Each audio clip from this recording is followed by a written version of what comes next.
We are going to do a Patreon and watch that show. That movie. That is the greatest movie. The greatest cheese movie of the 80s. Gordon, all right. You'll have to give me a thorough explanation as to what it's about. Wait, first let me do greetings. Greetings, everyone. Welcome to Monday, May, 12th, 2025. I am so thrilled and so excited to be back with my friends and my fam and doing this stupid show. So tell me about Flesh Gordon. What's the story? So Xavier and I kind of went on a little path about, the movie, because the movie is friggin' awesome, because it is cheesy and chintzy, and you have Max van Sydow is the bad guy. He's Ming the Merciless. Ming the Merciless with the eyebrows. And they have Queen doing the soundtrack. I love it. And actually, the thing is, he has a new drop where he's like, because I was like, my head was spinning last week, and they had the one where they were going to beat Flash up and they throw him on the ground. Let me see if I can find any of his stupid. By the way, there's 5 million here. Let me see. Yeah. Wrong one. Not the one.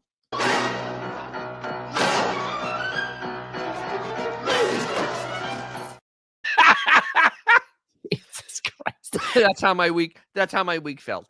Do you remember when Flesh Gordon came out and it was at video stores, and so many video stores gave Flesh Gordon instead of Flash Gordon? So people were getting these horrible, cheesy porn. You know what we should do for the Patreon is we should do both Flesh and Flash. Absolutely.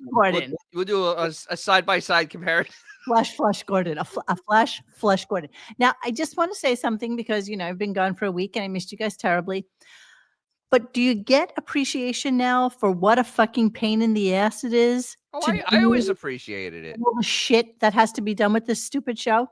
But I went through it. I'm just saying, I just need just a snurch of appreciation for how much shit it is to get it all together and talk and do clips and show stuff and do pictures and to continue to talk for 2 hours. That's all. That's all I'm saying. Yeah. Okay. That's okay. Okay. Wait. What? Yeah. Okay. Thank you. Dennis Elliott, Jeremy Harrelson. Dennis absolutely did. Yes. Yes. Thank you, Jeremy, and thank you, Mr. Judy, and thank you, Autobot Al, for being awesome co-hosts. Coming up this week, hopefully, I think we have G Canada coming in. That was in a minute. Buckin' Blue 4. They didn't stream on Rumble. That's because we didn't have the password. Yeah, that was on we couldn't make it work. Sorry. Yeah, that was somebody didn't give it the password. It was just too much, and I figured Rumble didn't miss us. Let's be honest, it wasn't that big of a deal. But what I did learn from the thing from last week was that I can do these stupid what's it called? These things. What things? These things. I can do these things. Any idea why the underdog bit was removed? Help me, STD. I don't know what you're talking about. Last week they had Wilding abusing underdog. Yeah. Some more, but I don't know if it was removed from us. No, actually, we never played it, so it was only on the Stern show. I guess they removed it because it's horrible. Maybe our family fucking heard it and told them to take it down. I mean, it was bad. I mean, it was abuse. They deserve everything they get with shit like that. Seriously, they do. They deserve. Oh, absolutely. All right. Wait, there's one more person I wanted to say hello.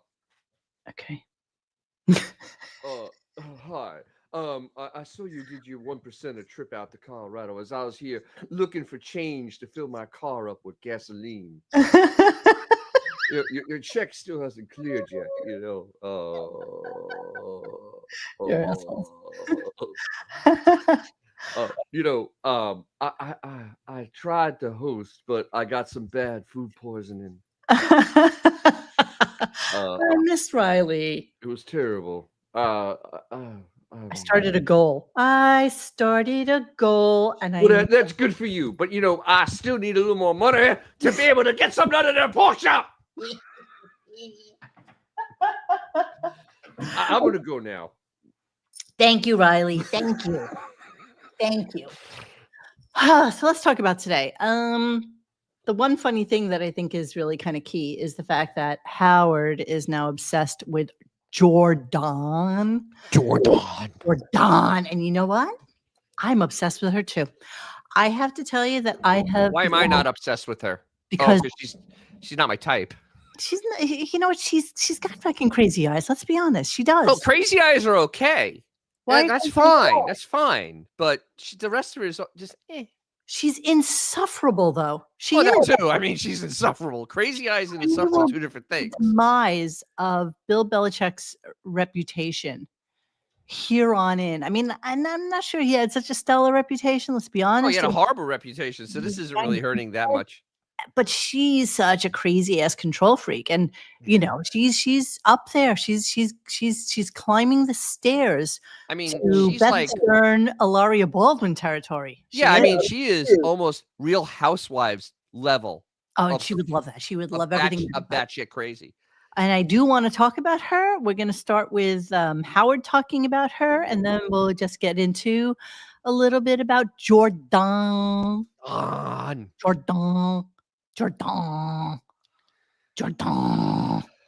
And she lost. So haha. She came in third. Third. Not even second. Third. She's second loser. Yeah, the girl was pretty that was on there. I was trying to find the. Wait, can we find a picture of the one who won? Yeah. Why don't you Google that while I'm playing the clip? I think I will.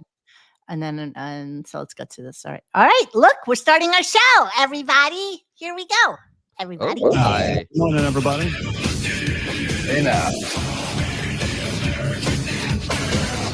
I see Bill Belichick's girlfriend, who really has taken over my world and everybody else's. Wow. She was in a beauty pageant, and she came in third place.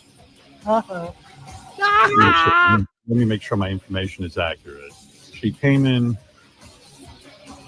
Yeah, I just heard she had competed and Bill was there. I don't know what the results were. Yeah, she didn't win. She was trying to become Miss Maine. Miss Maine USA. Miss Maine USA. What is the difference between Miss Maine and Miss Maine USA? Nothing, I think it's the difference between like Miss USA and Miss America. Okay, nobody gives a shit, honestly. Let's moron. Okay, so this is why she came in third. That is a winner. That is winner. Winner, chicken dinner. Now, if anybody doesn't remember, Jordon is 24 years old, and Bill Belichick is how old? 73. 70. So yeah. So you think to yourself, maybe it's just one of those things, just a superfluous happenstance of serendipity that became Jordon and Bill Belichick. But then you find out, my friends, hold on, I gotta share my screen. I forgot to do that. Hold on. Sorry, I'm lost in this picture. Okay. Then you find out this motherfucker. Here we go. 64-year-old ex-boyfriend defends her. So now Jordon has been dating Bill Belichick for what seems like 3 years? Yeah, about that. Yeah. Right. That, yeah. So she was 21 when she said, so how old could she have been when she was dating this dude right here? Legal. Barely. That was the answer. Legal. Barely. Okay. 64-year-old. There is a category for that. Racing to her defense, blasting haters who have accused her of being a gold digger. Because who in their right mind would think that she's a gold? Who would think that? Who would think she's a gold digger? And 40 ain't no broke plus, older than you, older than many people that are listening to us tonight. Who would think And she still, by the way, she still had the fucking crazy eyes. Joshua Zuckerman, of the tribe, a businessman, tells TMZ Sports he met Hudson several years ago. How many years ago, Joshua? After bonding over psychology, philosophy, and nature. They became romantic. According to Reddit, they met on Tinder. Oh, that's where you get all your philosophy majors, on Tinder. And ready for this? Also, according to Reddit, when she was dating Belichick, right? She was still in college. Yes. And he slept over in her dorm room. He slept over. Bill Belichick slept over in her fucking dorm room. Okay? That, my friends, is absolutely heinous. And anybody who believes that this fucking chick, okay, look at Joshua. What a guy. That fleshy man is for you. Come on, he's trying to be a Eugene. Yeah. So we're supposed to believe that this is the first time they met on an airplane, because he ever flies fucking coach and with the pores is shocking to me. I mean, I don't even understand what's going on here. So I am going to believe that they were they began dating in 2022. So it is 3 years. So yeah. Crazy fucking eyes. Crazy. But you know what? I wouldn't think twice. About what? If the same opportunity, I wouldn't think twice. Even with the crazy guys, it doesn't matter. Do you think you'd have the same opportunity? Do you if think I did, I would take it. Really? You would date somebody who at that point would be younger than your daughter? Yeah, because how would she feel about that? How would Intrepid Assistant feel about that, Dennis? I don't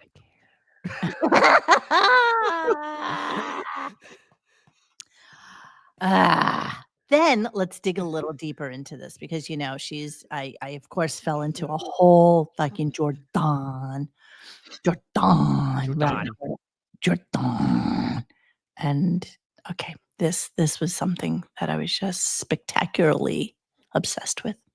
She has accumulated $8 million in rental properties since look at that. She's an earner. Since she started dating him. She earns by that's how she earns. Yeah, I mean, okay. That's how she earns. It's an honest profession. $8 million, all rental properties, all things that, they have renters, a 4-bedroom Dorchester home. She acquired 3 multifamily properties, all of them in 2023. And she has mortgages on them. So how does one at 24 years old acquire 3 multifamily properties, a $2.2 million townhouse, a $2.3 million property nearby, and a $3 million building in the Roxbury Crossings neighborhood? Okay. Oh, and a $610,000 Cape Cod cottage. Maybe she has a really good business plan. Au contraire, because her parents actually run a porn store, a dildoteria, if you will. Ooh. Provincetown. They used to be fishermen, which she, of course, hangs her stupid, crazy-eyed fucking hat on. But in reality, they run a little porn store. So explain to me how that happens. Explain to me how she is able to acquire this much property. I need to know this. Also, and Heather too, and P.S. Apparently, she was really pissy after she lost because okay. She gave some sort of like puss face. Oh, look at that. Ooh. Ooh. Hudson couldn't hide her disappointment as she lived. And by the way, she is absolutely going to get fucking trashed. She's already on her way to becoming like one of the most hated women on the internet. And it's all her fault. It's really all her doing. So yeah, so here he is at the Holiday Inn where the Miss Maine pageant was, and yes. Well, there's the winner right there. Oh, chicken dinner, yeah, sure. Winner, chicken dinner. Oof. All right, we'll probably get to the Pope momentarily, but we don't need to do that now. Pope. So I'm just fascinated by Jordon. And I'll be very curious to see what happens with that relationship. Because everybody, I have a feeling it's not going to last that much longer. Yeah, you know what though? I mean, what is it they say? Cock has no conscience. No, it doesn't. Right. So I think that if, the big P is being served up to a Bill Belichick, man, man, with those titties. Bill Belichick. Swimsuit, because I saw a picture. Yeah, this is him. And so you think to yourself, I wonder what a 21-year-old. Come on, that's all sex, right? That is some fleshy, sexy. Come on. Look at that. Who says to themselves, you know what? Who says to themselves at 21, let alone? But let's go with 20 because I don't fucking believe her.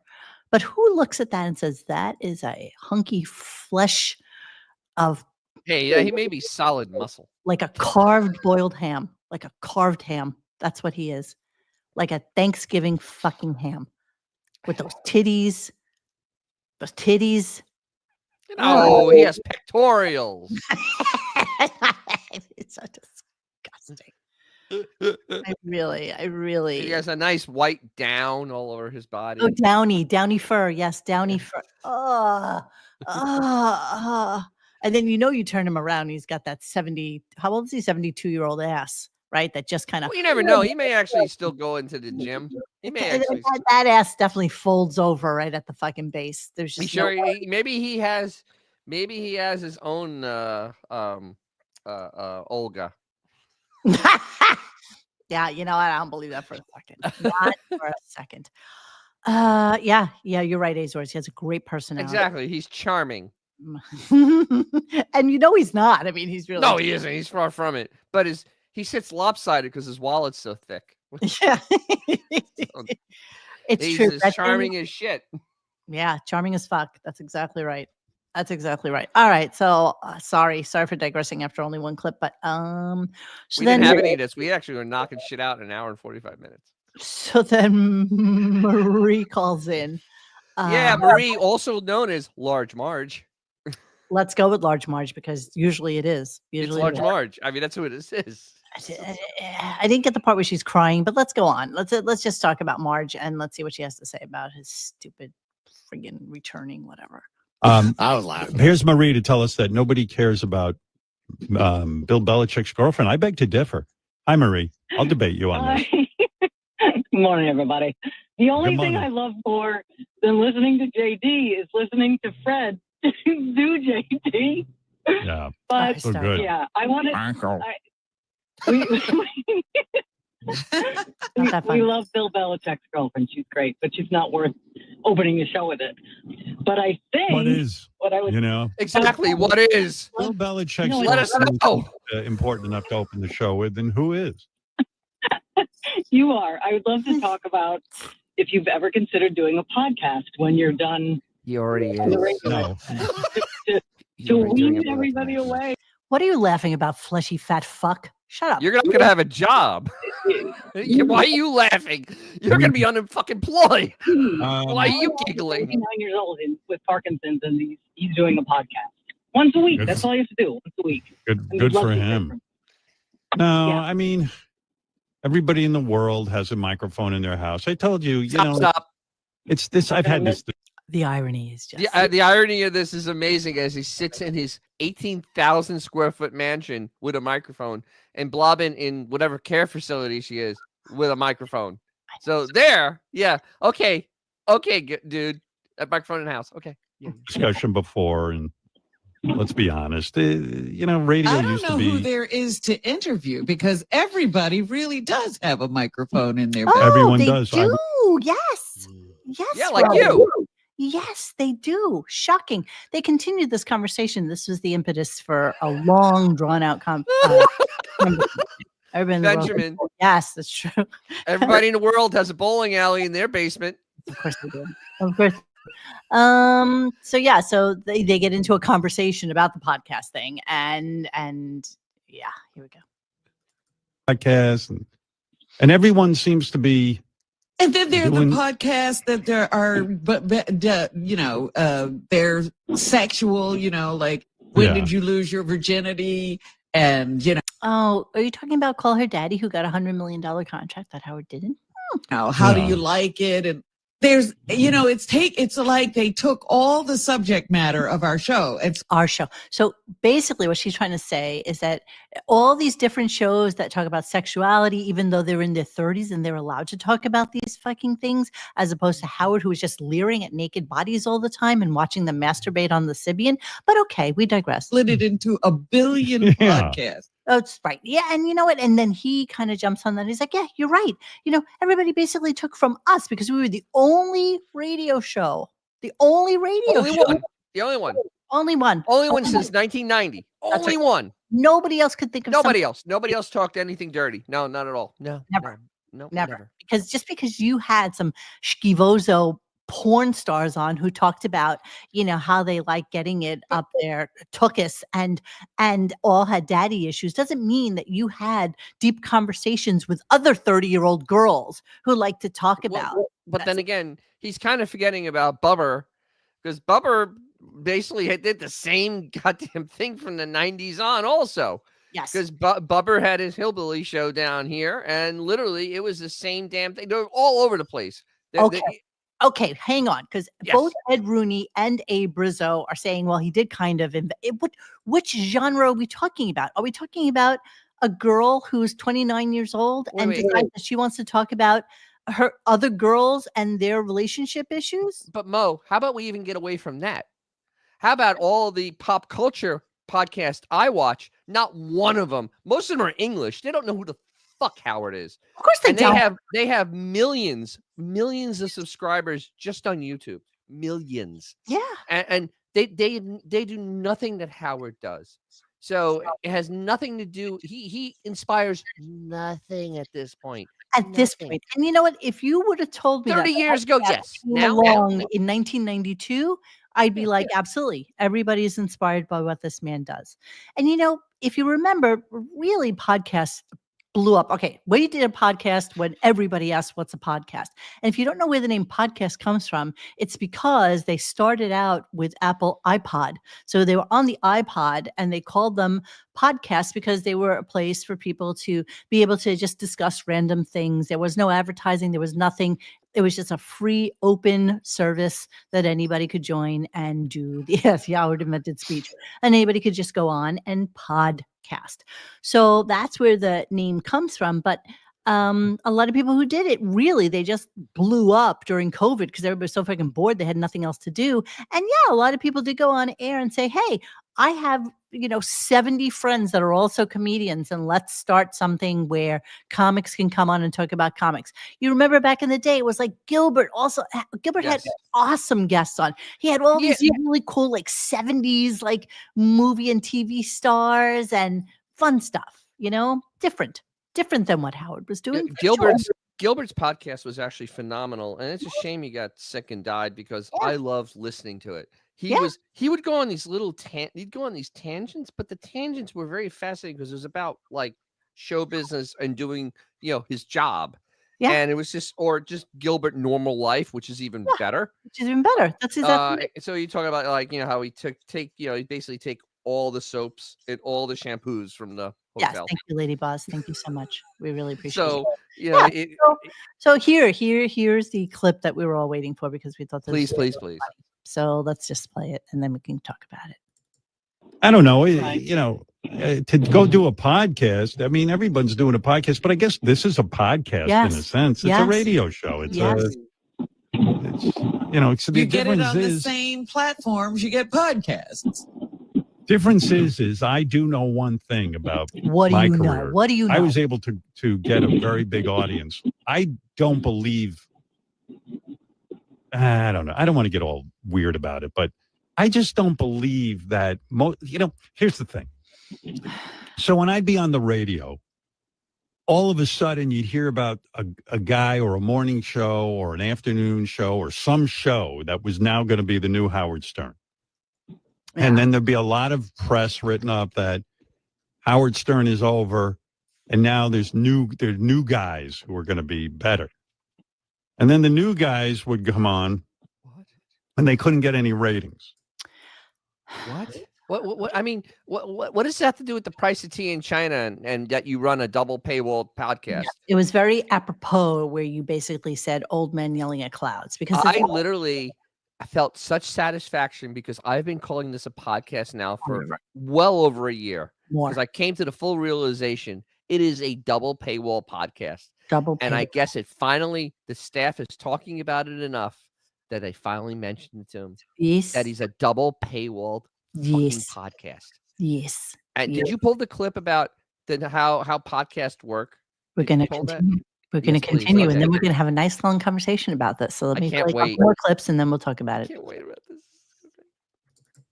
Well, if everyone's doing the same thing, it's not unique.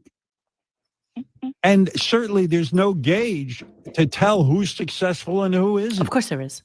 I was reading very much so.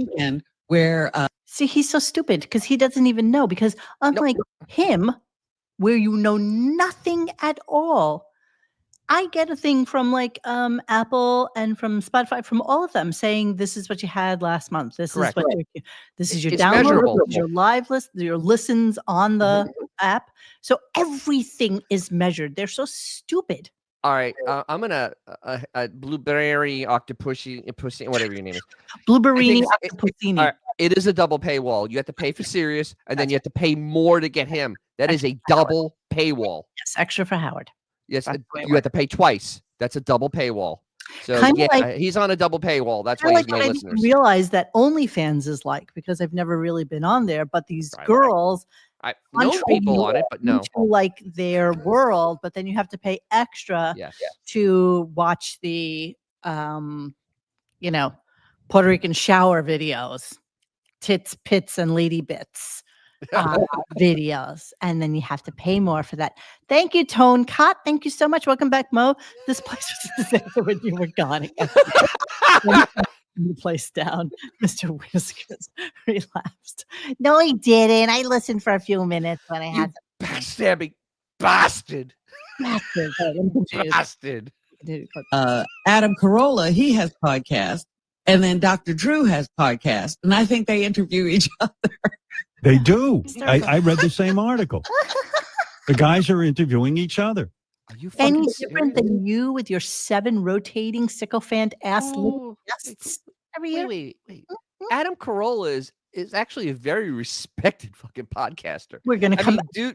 I beg you. I know, but it's just like this entire thing made me so fucking angry. We're coming back. We're coming back. By the way, I read the same article, and it said. Adam Carolla says that, I don't know if this is accurate or not. I haven't spoken with Adam, but he said, Adam Carolla says Howard Stern no longer wants him on his show. Oh, really? And I was like, well, I had no edict like that. I love Adam. I have no beef with Adam. But there's all kind of things. Well, we don't have a lot of guests on the show. Believe it or not, we only do like 1 interview a week. So, yeah, it's true probably that, but I don't have an edict. I don't want Adam on the show. Lying sack of shit. You don't want anybody on the show. And no. Gary has as much as said that.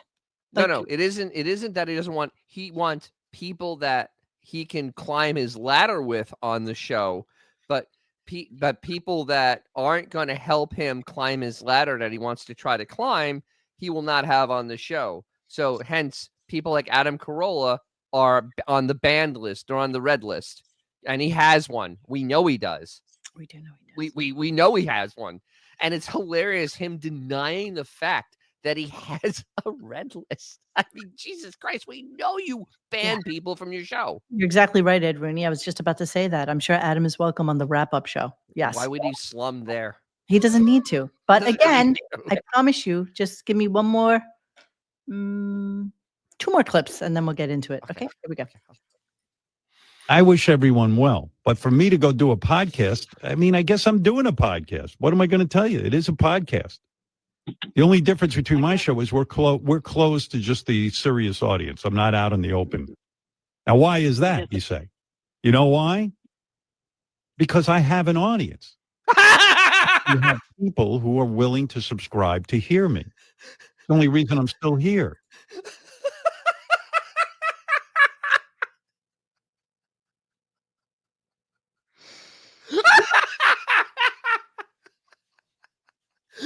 That That was the funniest thing he said in years. I actually fell out of my chair. I was on the floor rolling. That is the funniest thing I've ever heard in my entire life. You don't have an audience. You have nothing. You have nothing. You have 1,000 people to fucking listen to you. Maybe at this point. Again, just kick the can. And not quantify. It's not quantifiable. Kick the can down the road just one more second. Okay. So funny. But no one knows who's listening to them. No one. We don't know. We don't know what's going on out there. But they feel they have an audience. I'll go to a party. Guys say to me, yeah, I'm in radio too. Yeah, I go, oh, okay. You know, how can you argue with that? I'm not going to sit there at a party and go, how many people listen to you? Oh, I got 1 million downloads. 1 million down. What does that mean? 1 million. Did someone listen to it or they downloaded it? Oh, they downloaded it. You're an idiot, number one. Okay, people download podcasts so that they can hear it without any interruption and just kind of go through the whole thing. Sometimes I'll download like 2 or 3 of them, like if I'm going to sleep or something, and I just kind of play it through. Yes, and he does have an audience. The 69 IQ, because he has the 69 IQ, and I'm pretty sure of that now, doesn't understand that's a quantifiable number. You just said that they can't quantify their audience. That just quantified their audience. They had 1 million people interested in their show. You know what advertisers do? They go, holy shit, they have 1 million people that are interested in their show. I think we'll advertise with them. Indeed, sir. And we have the demographics of those people because when they sign in, we have their demographics and we know who downloaded it. So, Mr. Advertising Company, I have X amount of demographics here with 1 million downloads a week. How does he what can you give me? Oh, we'll give you a lot. Of course he knows that. Okay, so let's take a look. No, he's an idiot. He does not know that. So let's go to the Google machine, okay? So let's look at Adam Carolla. So here's Adam Carolla. How many listens Adam Carolla? On a per episode basis, Carolla's podcast Jesus has Christ. audiences and sometimes over 1 million listeners, according to Paddits, okay?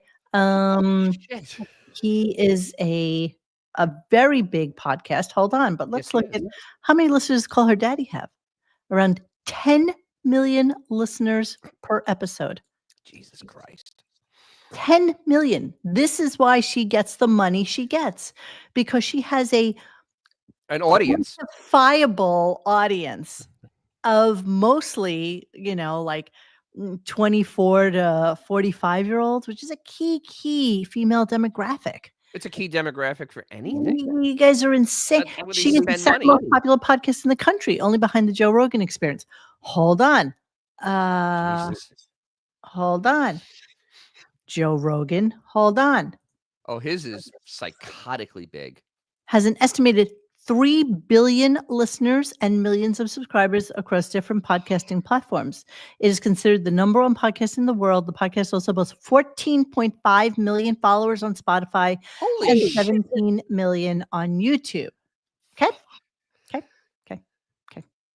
Wow. So no wonder people listen to fucking Jimmy Kimmel. Let's look at that. Because he has 1 million. He has a million maybe a week total. Look at this. The week starting May 27th, 2024, which is last year this time. He averaged 1.7 million total viewers with 209,000 viewers in the 18 to 49 demographic. Okay. That's pretty terrible.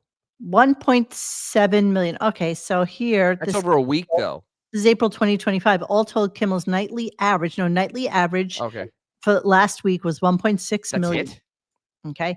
It's a 45% increase over the week prior. But so he probably bounces between 1.3 and 1.7. Let's go with. Okay. Then we ask Grok.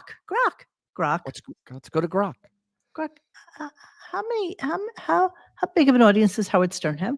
Howard Stern show peaked at 20 million listeners weekly in the late 90s on terrestrial radio.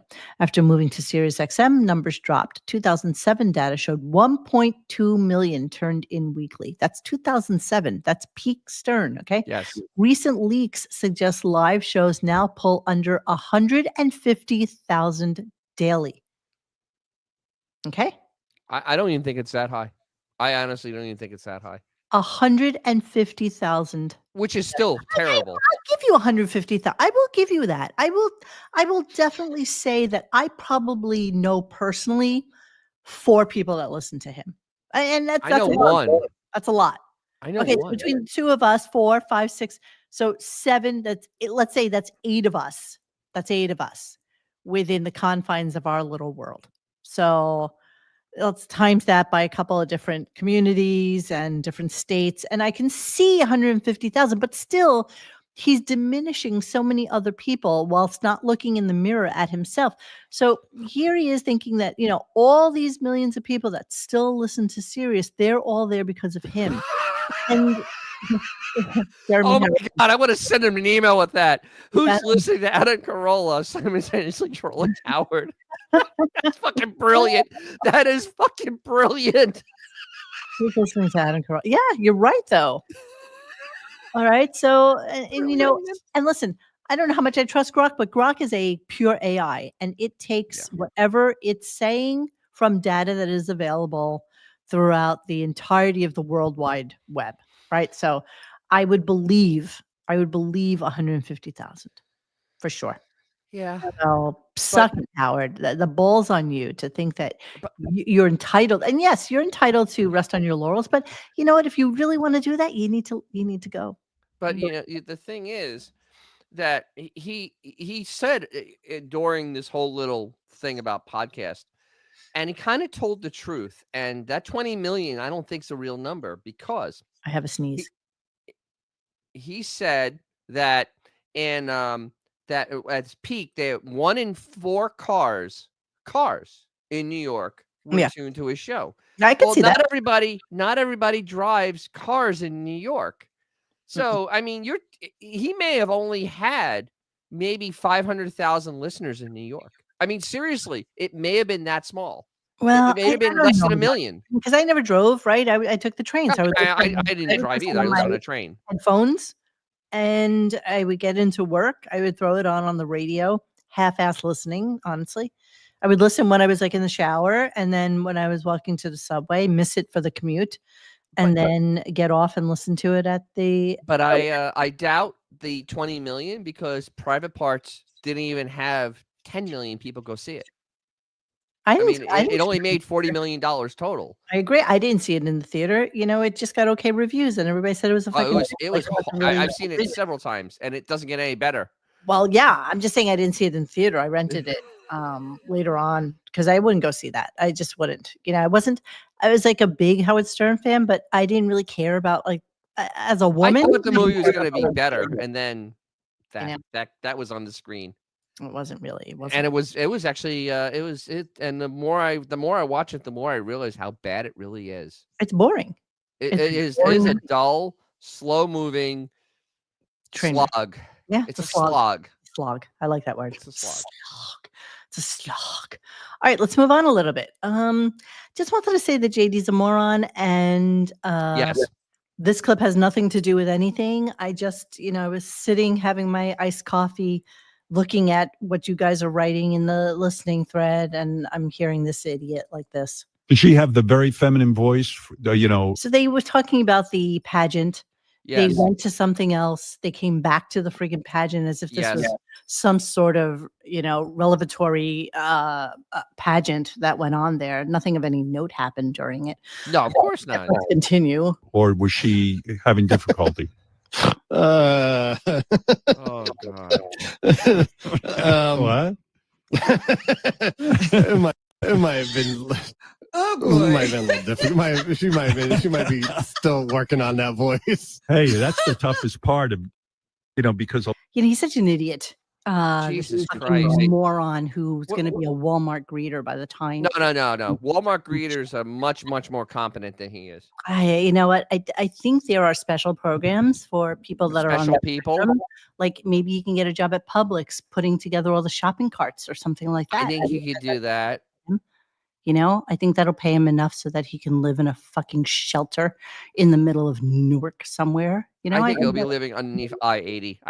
I'm still with the I-80.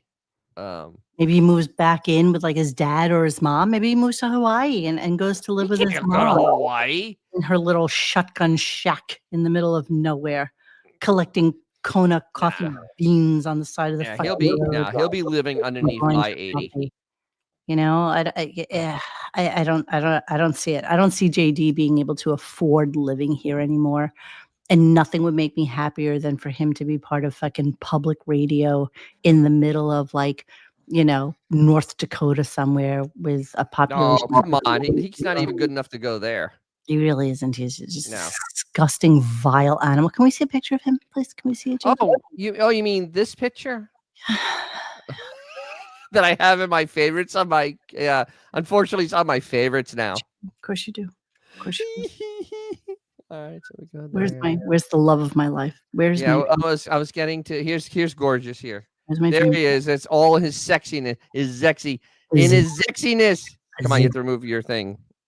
Sexy time. Look at that sexy body. He ain't so sexy.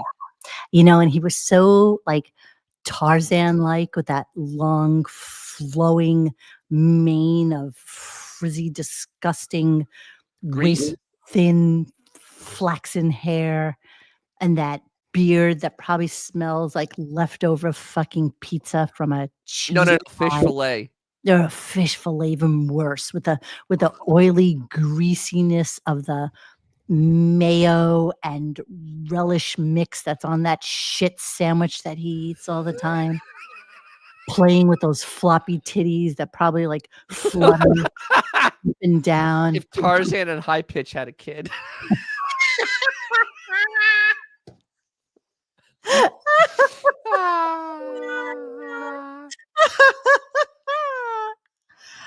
Jesus Christ. I mean, just ridiculously. Tarzan. Oh my God, I love that. Let me see if I can make a Photoshop of that. The Tarzan? That is fabulous. He does look like a young Bill Belichick. No, don't insult a young Bill Belichick.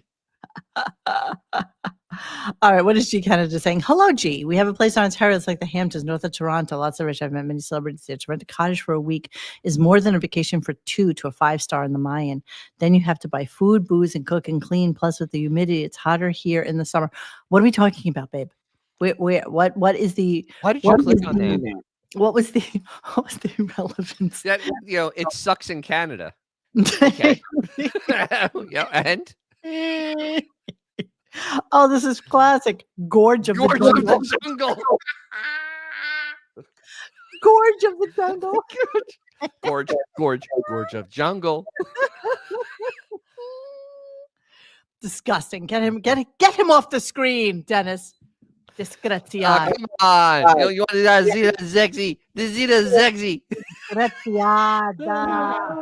All right, let's move on a little bit and let's continue to sexy. He's so sexy. He's a sexy guy. He is fleshy. He's fleshy and disgusting.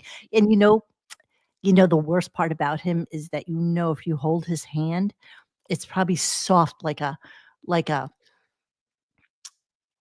fluff, like a marshmallow. It's just like squishy and fleshy. Yes and no, but it's also sweaty. Has never seen like a day's worth of like labor. You realize that how to use a fucking lighter, so we know that he doesn't know how to use. Yeah, but it's also going to be sweaty, and clammy. It's going to be a clammy hand. His nails probably have like gross kind of like seepage underneath them from his nose and jerking off. Come on, I had a really nice dinner. What are you doing here? I'm sorry. All right, let's move on. Let's listen to the shock and dismay of one Mr. Howard Stern about some dude who wound up interviewing Letterman up in, some nighttime public radio thing. Nobody had this on their bingo card. Nobody. No. But because it was Letterman, of course, he's like really into it, and I'm sure it's like a thing. Oh, he was all ooga. Randomly sitting there was David Letterman in Maine being interviewed by some guy in Maine on a talk show. I didn't know what was going on at first, but it appears, and this I found unusual. I didn't know this existed. In Bangor, Maine, there's a local television show, late night show. It's the last one of its kind, or maybe I mean, I never heard of this before. It's a late night television show that only airs in Maine. Uh-huh. Isn't that unusual? Like, fancy that. An actual local show, Howard. Local Crazy. show. Craziness. I can't understand that. You They ever have hear a local show in Maine? Dennis, did No. you ever hear something like that? That is insanity. My God, you're going to tell me that if I turn on the TV here on the weekend, I may see a local show from Tampa? I don't know. I've never heard of such a thing. I think you're crazy now. This is crazy talk, Dennis. This is crazy talk. like, Yes. I'm losing it. yeah, they have their own late night talk show, and it looks like it's being shot in Maine. It looks like it's in a like one of those veterans halls or something. It's like Oh. they flash to the audience, and it's a bunch of old folks all sitting on bridge chairs. Bridge chairs. It's okay. Bridge And chairs. what happened is this show is going off the air. The host, everything about it looked off when I was watching. It's a talk show, but it looked like the David Letterman set, but it wasn't quite the David Letterman thing. And then they flashed to the band, and you know how Paul Schaefer and the band had sort of a youthful look or a hip What? look. You're so cute. But Paul Schaefer was, but the last 10 years of that show, Paul Schaefer looked friggin' old. I mean, he was You're bald. so cute, Howard. Bald. He was bald at the end. I mean, it's You're so embarrassing. cute. Local late night legend Dan Cashman bids farewell to the night show after 28 remarkable years. Dan Cashman, beloved The Night Show, is coming to an end with a star-studded second to last episode featuring comedy icon David Letterman. I am mentally, physically, and emotionally exhausted about it all, Cashman said about the show's conclusion. We set out to have some fun on TV and it became a shelf life to it. So apparently during the day he works in PR. And at nighttime, I think, what is it, once a week or something? Yes, Saturday night. But do you have the clip of Hine getting that wrong? I didn't bother. So Jan Hine comes in and says it's a nightly show, which it is not. All you do is 2 seconds of research, and you can see that it is a weekly show.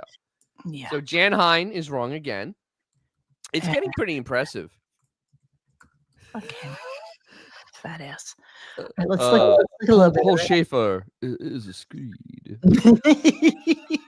Let's see if we got some of this. Brian Leonard on the Night Show Band, the great David Letterman. Oh my God, back home again in Indiana. It's always fun. Thank you, everybody. Thank you very much. Yeah, okay. Look at that. This guy must be shitting in his pants. You absolutely corrupted my early life. I tried to go to your show on NBC in 1993. Wow, you're such a nerd. He's such a nerd. I want to see the audience. He's perfect. He's perfect for Bangor, Maine. Just trying to find the audience. Oh, I love the town. Cam, look, Don't Cam. go hungry, and so thanks a lot, Dice Arts. He brought Richard Christie along. Cool. All right, let me just see if there's a clip of the audience because here we go. Okay. It's not what you're doing, Dan, is selfish. Look at all these. Really? Are they on lawn chairs? Are they on like bridge chairs? No, bridge chairs. Bridge chairs. They don't. First of all, they aren't. They don't look that old. They don't look Trust me, that I've old. seen older. Some healthy people in Maine. And look, it's hot. Well, because the Letterman's there. I bet you, like on any given Sunday, there's Saturday. No, I think it's a Are pretty you talking big. about Maine? Yes, we're talking about Maine. Maine is a Bangor, Maine. Maine is a state up north. Bangor. Bangor. Okay. Oh, really? Yeah, I've been to Maine. Have you? No. I've been to Maine several times. You know Bar it. Harbor. Oh, Hey, Bar I- Harbor. Yeah, I Right. love Bar Harbor. You're coming out with information that nobody cares about. We're talking about Dan. Well, you just said Maine is a state like I'm fucking retarded or something. You just said, are we talking about Maine? Yeah, because I didn't. I just walked in on a conversation. Jesus He Christ. did kind of walk into the middle of this.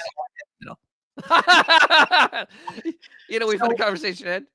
Yeah. So I know you're still hearing us, but this guy, Dan Cashman, who does a local TV show up there, was able to shock and amaze everybody by having David Letterman be his last guest on his show before they call it quits, after being on the air for him like 15 years kind of solidly, and then on and off for like 25 years or something like that. 28 years total. 28 years total. And so he had Letterman on, and everybody was thrilled and amazed. And you know what? Oh, so there's his band, That band doesn't look any worse than Letterman's band did in the 90s. Let's be honest. What else is Dave doing? Well, Nothing. okay, let's talk about this because let me see. Do I have any? He was just on the what's his face? The John Mulaney show. Are you serious? Yeah, it's actually pretty funny. Dave's all over the place. Dave's so my daughter, the intrepid assistant loves John Mulaney. Yeah, dude, he's funny, dude. I love. He's a junkie drug addict. He's funny. But just so you guys know, Dave Letterman is going to be on our show next week. So that's how. Well, this is trying to keep that a secret. This is what I was going to say, and I was talking about it as he was being a real bitch about the fact that he couldn't believe that David Letterman would go on some little stupid no-name show that he's never heard of. So therefore, it can't possibly be something that Dave knows anything about, right? And you think to yourself, God, if and I was thinking to myself as I'm drinking my iced coffee and listening to the thread, thinking to myself, God, wouldn't it be amazing if Howard, because he's so benevolent and magnificent, would come on our show as like a final, how do you do, to his, alleged fans? That would be like a really cool thing for you to do, but you're such a dick that there's no way that you would ever deign. You would look at something from this Dan Cashman dude, and you would literally throw it in a ball of paper to one of your 7 assistants and tell them to look into it. And they'd be like, oh, he's a nothing in Maine, and you would never think of it again. And look at David Letterman. David Letterman actually cares about other people and would do this for them. Here's the thing. Dave looks like when he goes on these shows like Mulaney and this, he looks like he's enjoying himself. He is. It's just shits and giggles. He knows there's no fucking pressure on him. He just shows up. Downside. There's no downside. It's all up. It's like, wow, look at that. It is all upside. It's all up. And so, you know what? You're an asshole, Howard. I think the last time Howard did anything altruistic was when he was the first guest on the Jon Stewart show on MTV. And he also did. Remember that? Does anybody else remember that? The first show was Jon Stewart, right? They were like early on too. He did. I think he did Joe Rivers show too. Like he used to do that because any publicity was good publicity. Yeah, Letterman doesn't need the publicity. He doesn't.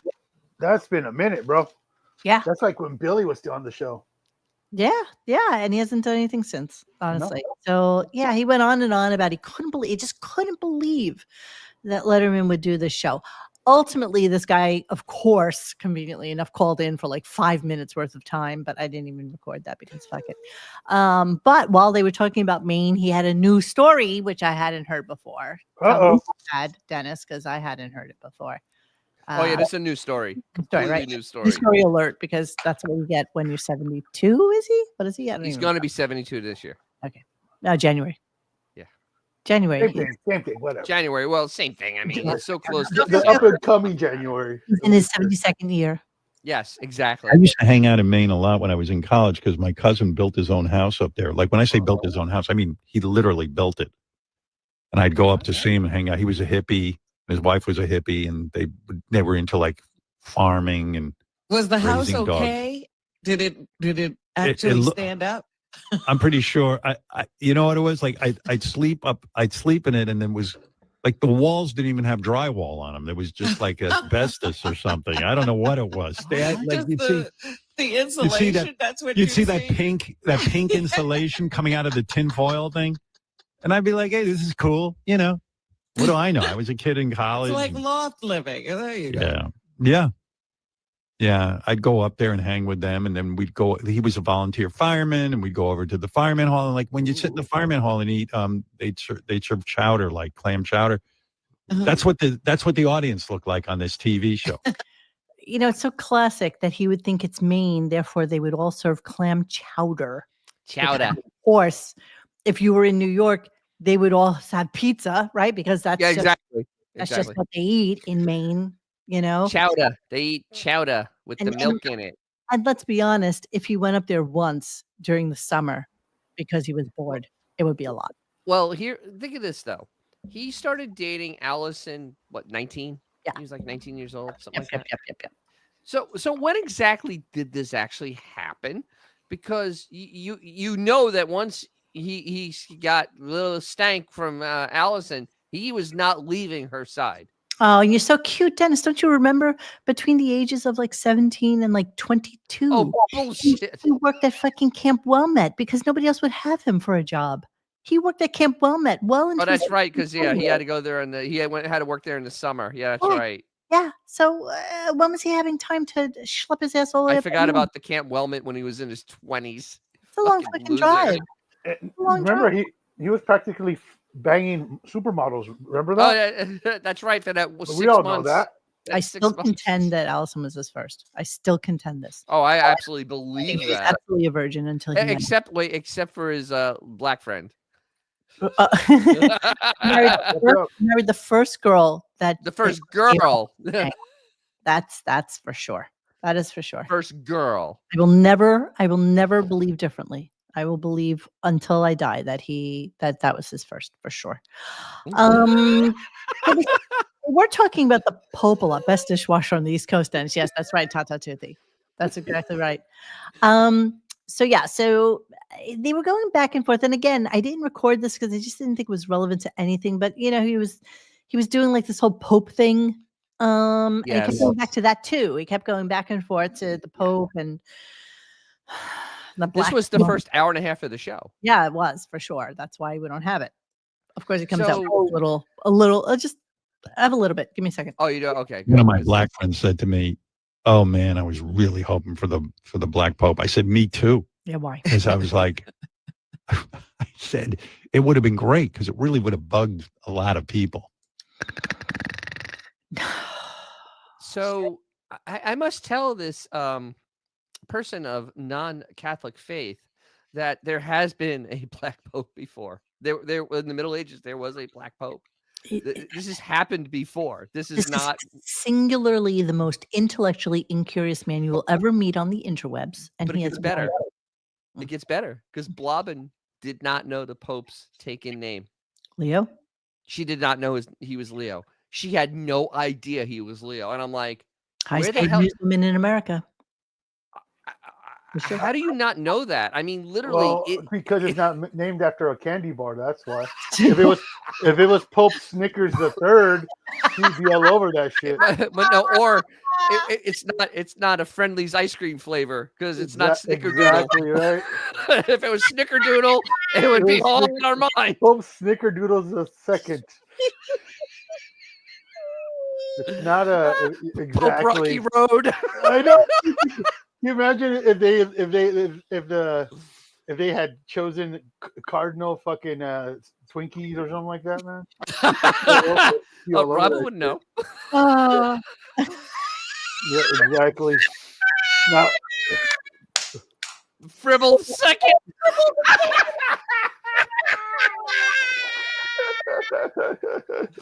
Oh, Blau would be all over that. Yes. Yes, and then we now present to you Pope Susie Q's. Third. Yeah. So funny. That is so funny. You know what? I still think the hardest move for her to go into a convalescent home is if she doesn't have that bowl of fucking Snickers anymore in her coffee table. She'll be very upset with that. She will be very upset. Yeah. All right, so it just keeps going on with the Pope, and I did not. Okay, I'm just giving you a little bit of it, but you'll know exactly what's happening when you hear this clip, and this is what went on for another half hour. And that's got to be a free ticket to heaven for me. No matter how much pussy I get, how many women I bang, it don't matter. I'm going to heaven just through association with my brother. That's my belief. Okay.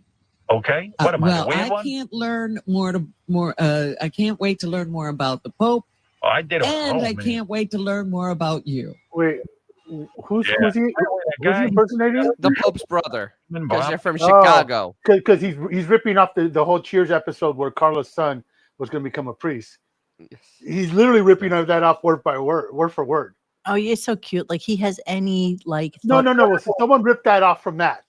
They wrote it for him. Remember, Mo, this is on a script. So yes, it's on a script. But I like that he does the Asian's voice. That's for just the people best. who aren't losers like me. That episode of Cheers, her son, who's kind of like a little dirtbag, tells mom that he's going to become a priest. So she ends up doing a bunch of horrible things throughout the episode. And she's like, I sorry, I'm still going to heaven because my son's being a priest. I get an automatic in. And that's exactly what he just did. So Well, he made it a brother instead of a son. Well, he basically was doing his stupid agent thing. Yeah, but it's not original. It's not original. As his brother. Wait, you're saying this show rips people off? No. Yeah, I know. No shit. I can't wait till he does his Kelly song for fucking Beth. Kelly. Are we allowed to play the Kelly song? Probably not, right?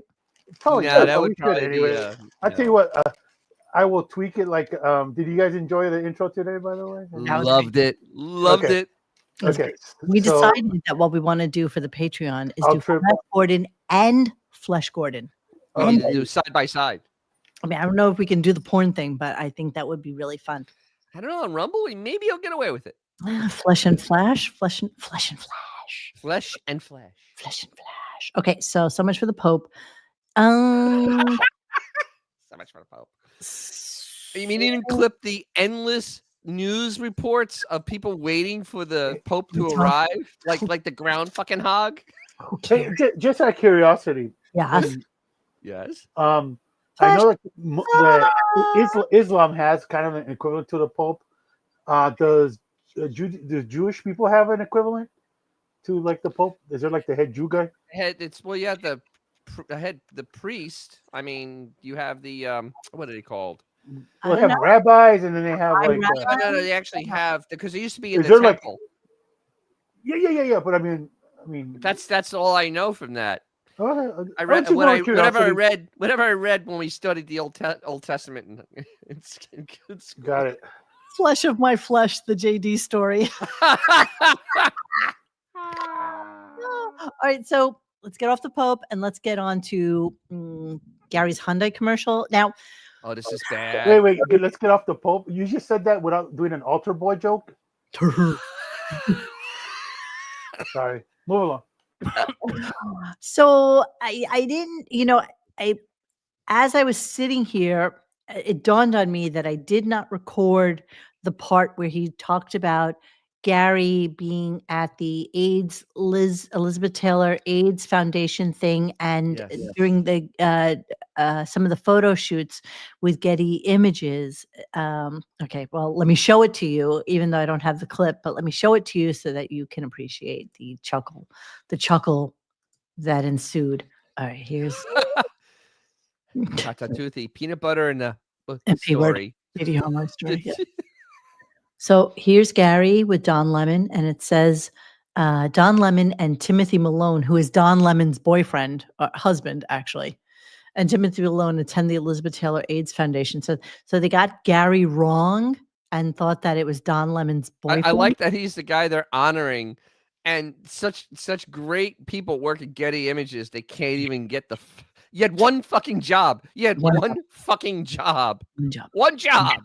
The better part about Gary, though, is let me just show you what fucking wreckage he is. Okay, so everybody else is dressed to the nines. It's the AIDS Foundation. It's the whole thing. Gary's wearing these fucking sneakers. He looks like a goon. Holy shit! There is a time. Come on, he's young and hip. Come on, give him a break. There's a time and a place for men in sneakers. And guess what, gentlemen? Guess what? That time is now over. So sneakers were really, really cool for about 5 years on guys. You know what, Monique? You know what he's missing? He's missing the tracksuit. So to go down to AC, because every old guinea wear those sneakers and they put on the tracksuit and they drive the Buick down to AC to go gamble for the weekend. Embarrassing. It's almost embarrassing. Almost as embarrassing as how shockingly horrible and ill-fitting Rosie Perez's outfit. That's Rosie Perez? Yes. Yeah, it is. Oh my gosh. Rosie's wearing a tent. Yeah, she is. Well, she's probably like in her 60s by now, right? Easily. Doesn't matter. She still doesn't have to dress like shit. Oh, nice pants there. Hammer wants his pants back. She looks like she's wearing is it jorts? Is that what they used to call them? Those are jorts. That's her shoes. She's too tiny to wear something like this. It absolutely engulfs her. It swallows her up and spits her out, and it's absolutely horrific. You know what though? That looks like MC Hammer's outfit. It really does. Button pink. Horrible. Yeah, but Jesus. I want to still focus on Gary. If you look at that picture, it looks like one of those A&E biographies. Like, hey, what? You ever wonder whatever happened to Michael Jackson's monkey? Horrible. It really is just those shoes are embarrassing. Offensive to my eyes. I just have to tell you. Dude, he is disgusting. He's literally becoming more and more simian as he ages. It's horrible. Well, these are the new teeth, though. You forget. Let me see. That's the better to bite you with. Yeah, these are the new teeth. So let's take a look at those. And how tall is Gary? Is he like 5 feet tall? No, he's like probably 5'7", like most. Every picture you see him, he's always literally the shortest dude. He's like 5'7". Every picture, it could be a picture with him. Bullshit! He's not 5'9". Yeah, he's not 5'9". No way.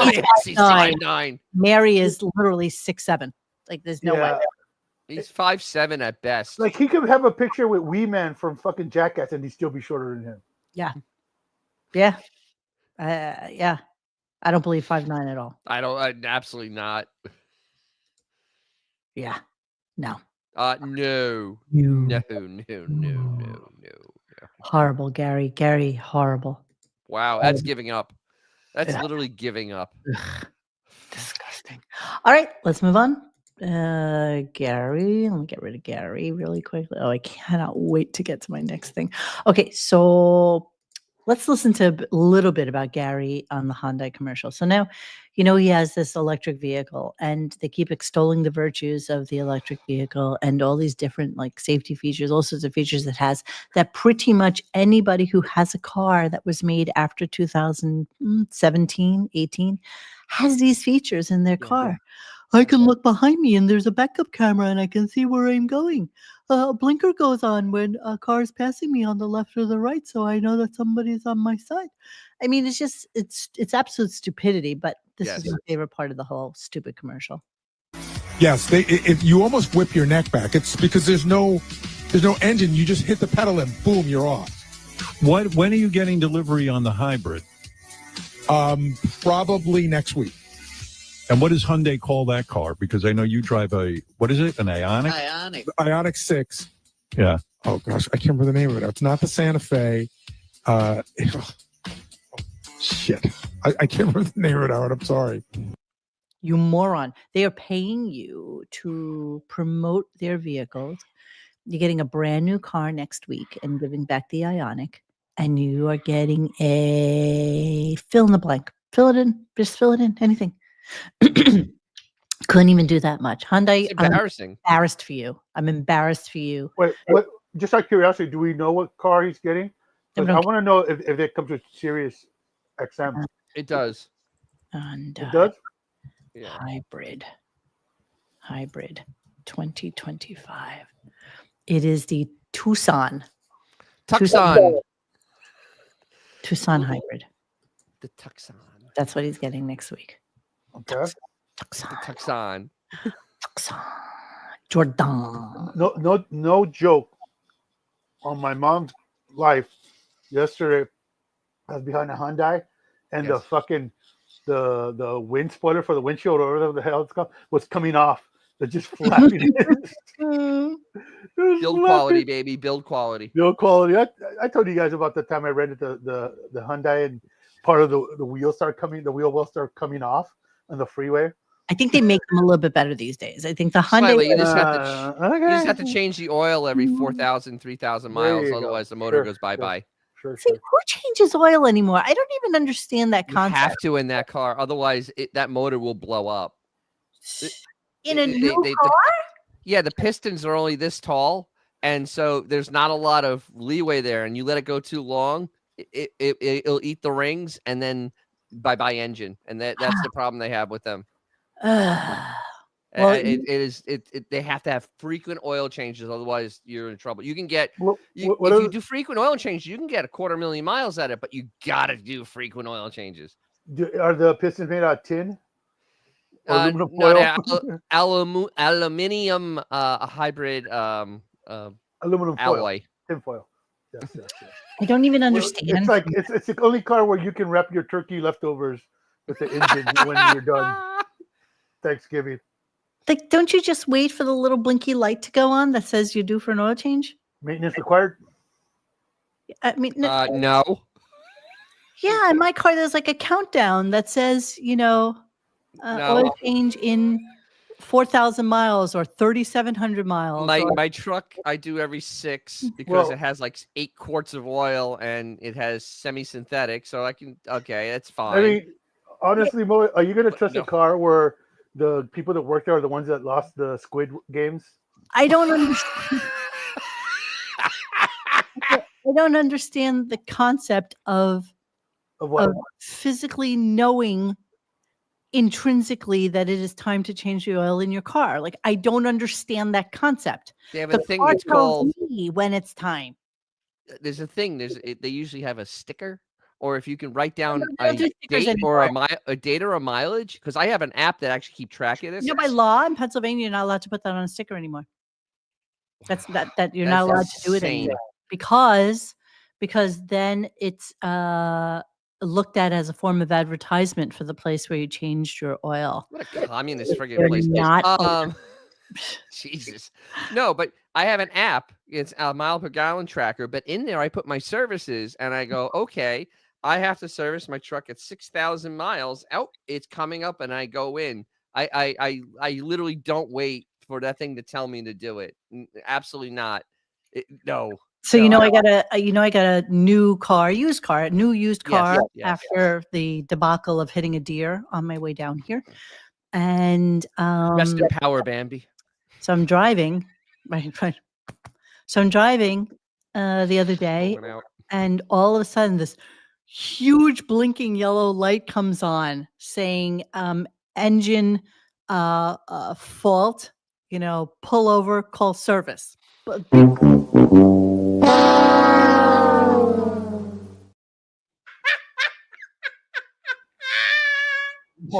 like that.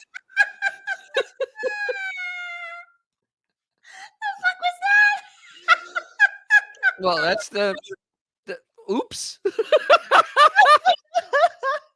So I pull over to the side. I pull into a gas station, and I took a picture of it, and I immediately Google imaged it, and it said something like, "This could happen on this particular car.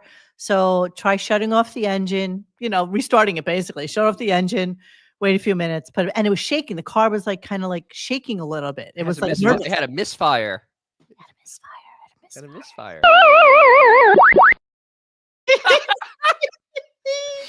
You're killing me. I don't even know these clips. You're killing me. So I called the dealership, and since I didn't buy it at the dealership, they didn't have me in their system or anything. So I gave them the VIN number and all that stuff and made an appointment for Friday.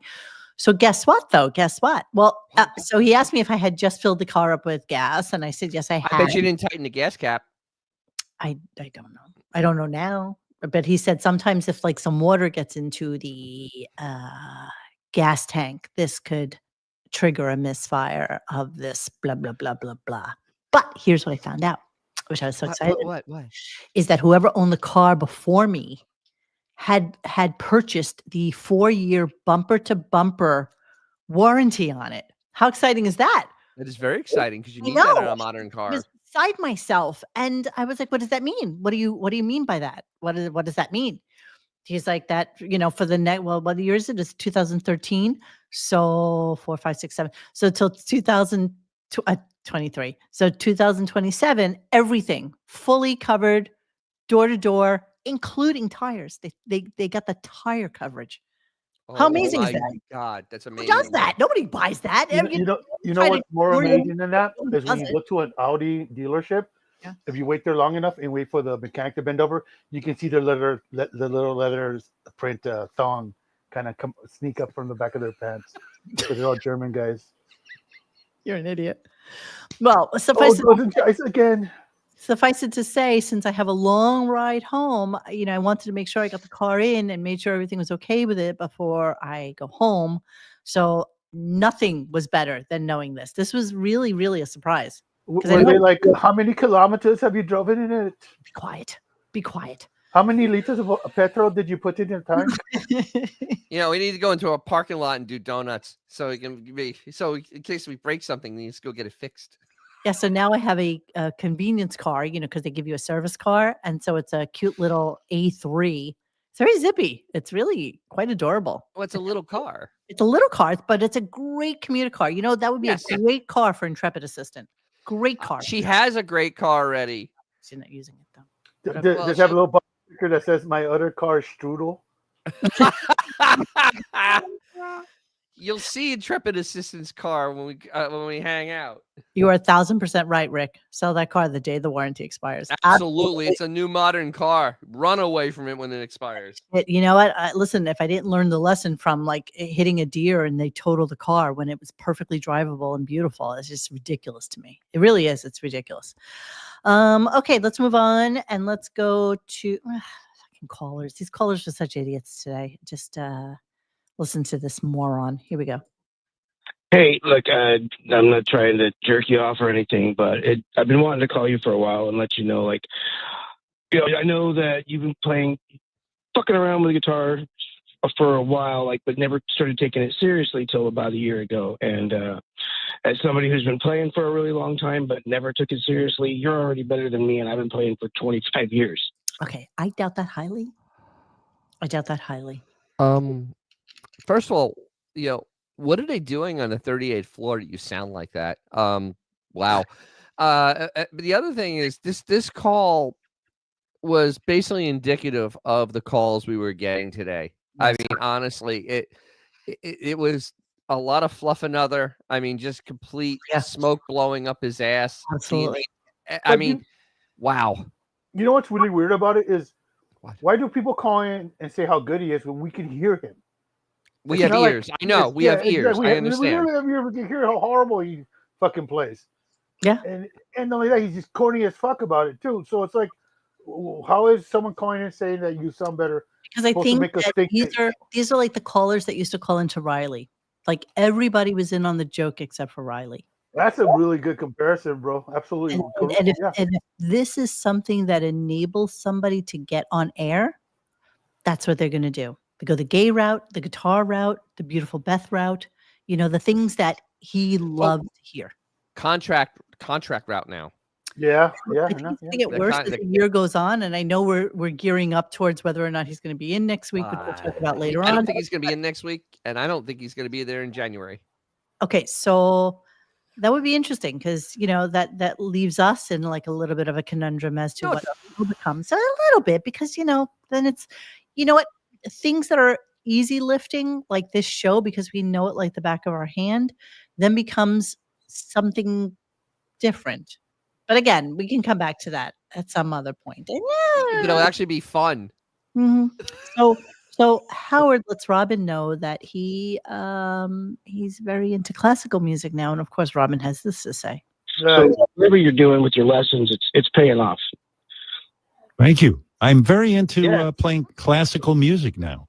That's what I did this weekend. Thank you. I never thought trying to tell you about classical music all the time, and you're like, "Oh, classical." Oh, it's weird when I never heard her say that ever, since he's been playing guitar. Never. Yeah, I mean, isn't her idea of classical music ambrosia? She's into Simone Dinnerstein. Let's look at the musical. No, it's actually it's the chicken and the turkey and the straw, because that's what the ice cream truck plays. Do you guys remember that from when she used to have that phony tennis charity? She had Ambrosia show up. Yes, because they're the biggest part of her is her ass, probably. We could revisit Bach's Goldberg Variations with Simone Dinnerstein. Let's see. Let's check this out. Wouldn't it be funny if we got a copyright with this? Can you imagine? I'd be so pissed off.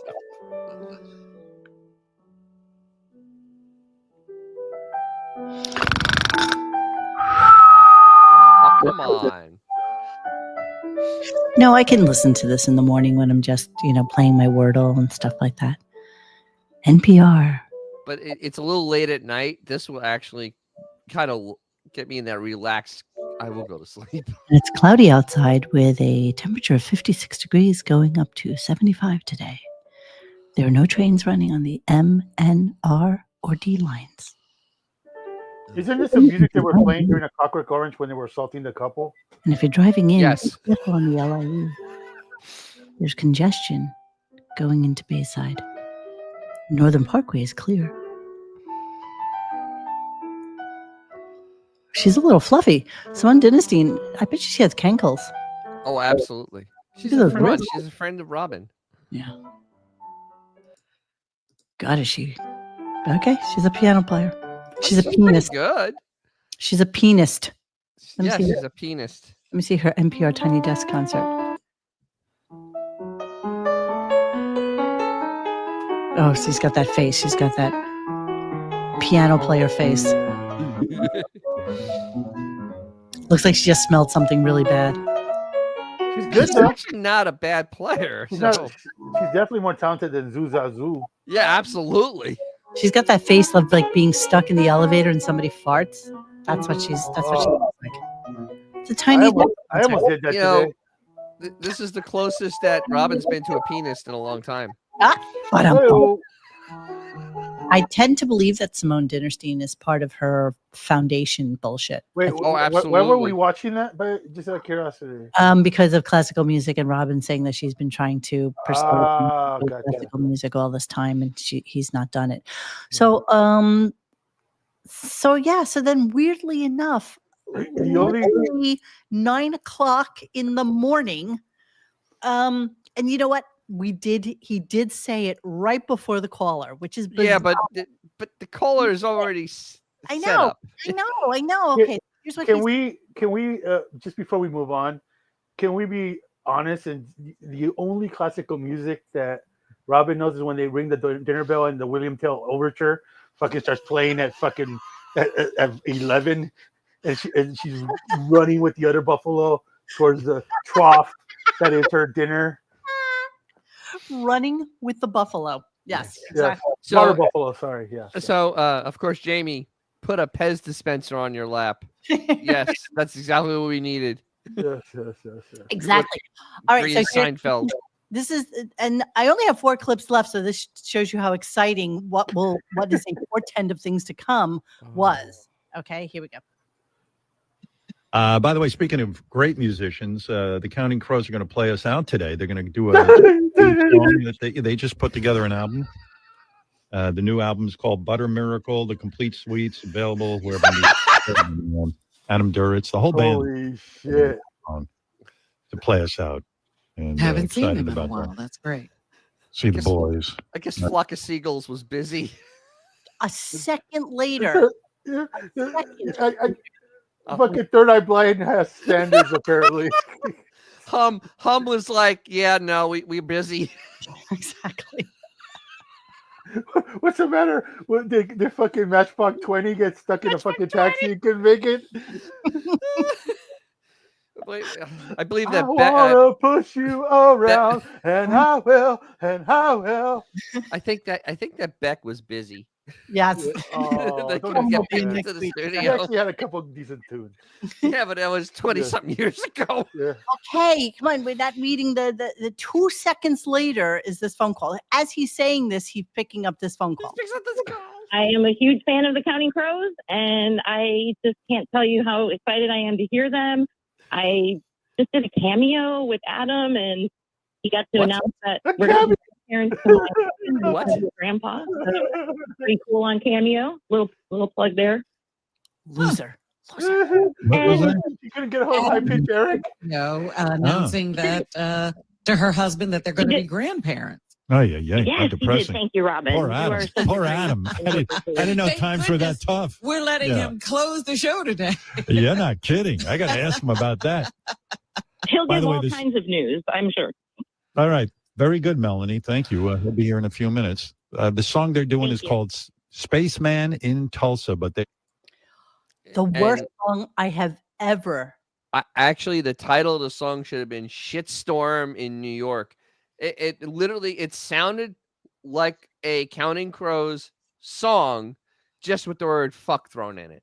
No, I mean, literally, that was the only difference between the 1993 song and today.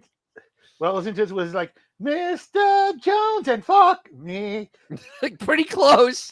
Pretty through the barrio. I have to play the opening for you, and then will come the special treat, okay? Because this is a horrible song. Here's the opening of it. It's as bad as you would think it is, and probably worse. Maybe even worse. Probably worse. Here we go. I like it hot. Oh, CeeLo!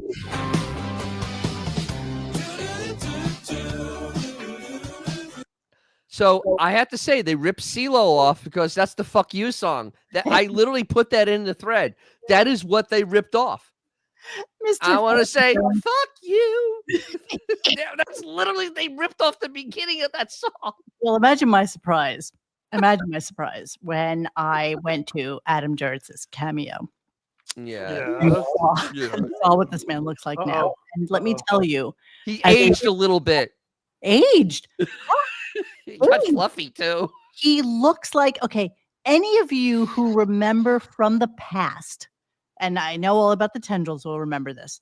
There used to be this fucking disgusting Jewish dude named Ed Levitt who I used to work with. And he was that guy who used to like kind of like thrust his hips into the edge of my desk and like bounce off of it with his fucking hips and his thing. It was just like, he was just a gross, disgusting, old Jewish man.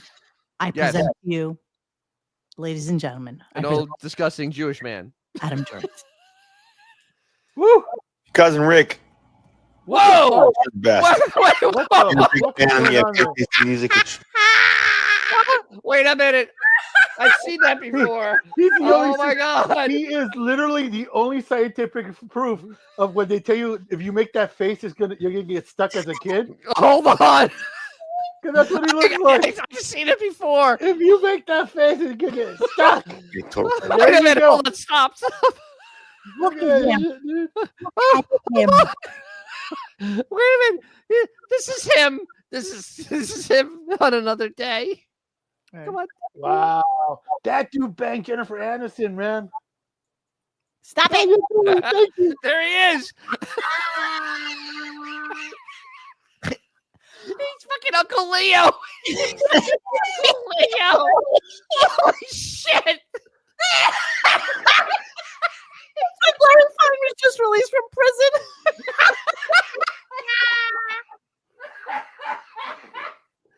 Oh wow. I mean, seriously, like, look. I mean, it's really not that. It's not that far off. Are we kidding? Are we kidding right now? Okay. Which former great hot chick has more regret? Julia Roberts with Lyle Lovett or Jennifer Aniston with this dude? Gotta be this guy. Aniston. Yeah. Aniston. Yeah. Gotta be this guy. Gotta be this guy. Yeah. He's on shoes with Uncle Leo. Why? He just wants you to have a great birthday. Hope you're having fun with Florence and Julie, Dylan, and Emily. Says he loves your whole family. The kids are grown up to be amazing young adults. And Can you even imagine? he just wants us to be the best birthday ever. So happy birthday to you. I like how he's got nothing else to do, so he's just milking this. He's got nothing else. Nothing else to do. 57 seconds. 57 seconds. How much is it? Clearly, he's not warming up to perform at the Sphere anytime soon. It's Adam from Counting Crows. Jesus. I joined Cameo because I got this hat. He might be one of the singularly most unattractive humans. Hit me up. He's $200. 200. $200. You kidding me? He looks like that dude at the Abe. You know what he looks like? He literally looks like stammering Juan. He kind of does. When they get pulled over by the cop. Look at him. Somebody's giving you $200 for 56 seconds.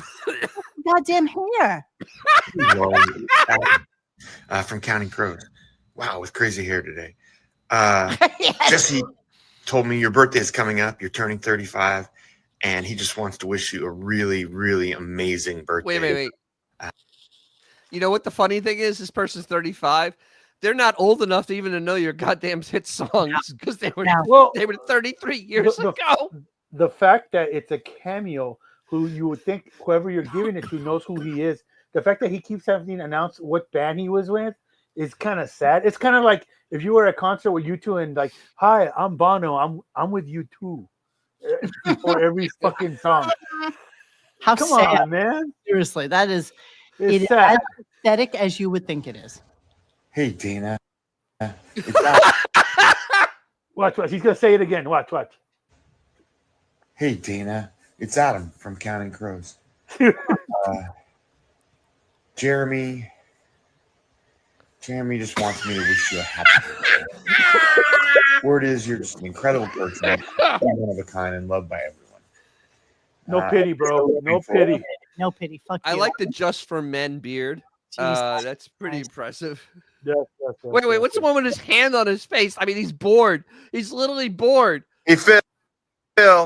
Guess who? It's Adam from Counting Crows. Hi, this is Bono from U2.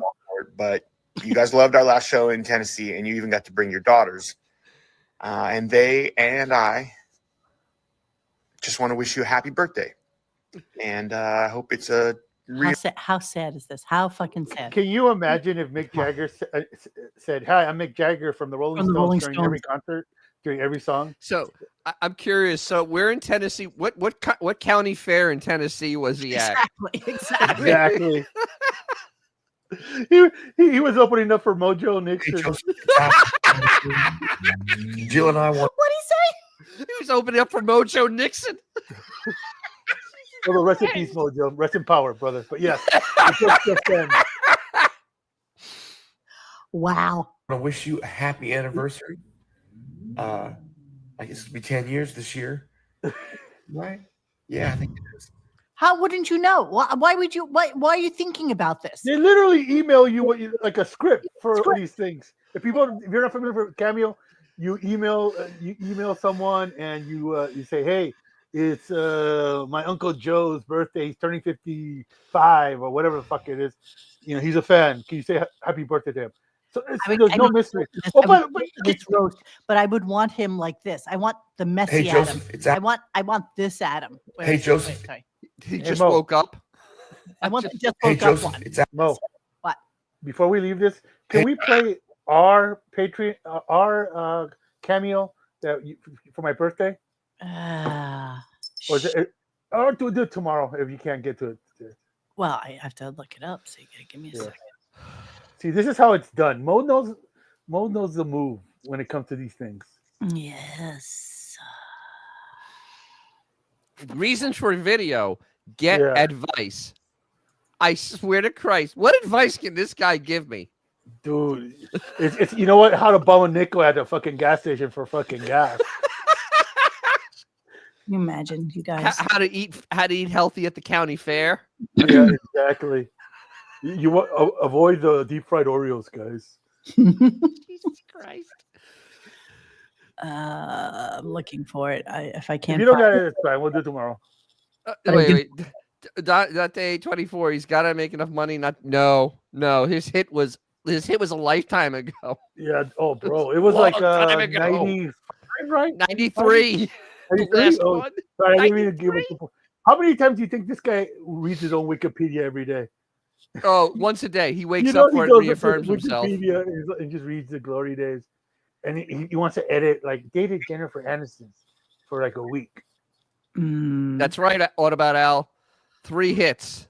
I pointed it out this morning. 3 fucking hits. Wait, they had 3 hits? They had 3 hits, but they're all the same song. Okay, Mr. Jones. And what's the other ones?